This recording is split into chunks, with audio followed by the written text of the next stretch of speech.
Welcome to Not Milk Never Milk. Subscribe if you're lactose intolerant. Hello everyone. In this video, I will show you how to make delicious hot pot broth right in your own kitchen. It's easier than you think, and you can customize it to your taste. We'll begin by selecting a base, whether you prefer a clear, spicy, or savory option. Then, we'll gather all the fresh aromatics and spices needed to build incredible flavor. Let's get started on this culinary adventure. The secret to a great hot pot broth lies in its aromatic foundation. First, gently sauté about 2 inches of sliced ginger, 4 cloves of minced garlic, and 2 stalks of chopped green onions in a tablespoon of oil until they become wonderfully fragrant. Next, introduce dried chilies, 3 pieces of star anise, and 1 teaspoon of Sichuan peppercorns.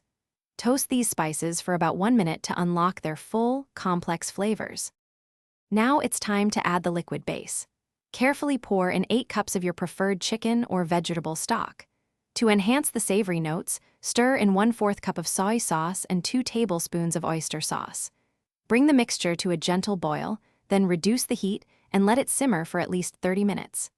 This crucial simmering time allows all the wonderful flavors to fully meld together, creating a rich and complex broth. Finally, it's time to customize your hot pot broth to perfection. Taste the broth and adjust the seasoning with a pinch of salt, a teaspoon of sugar, or a dash of sesame oil if desired.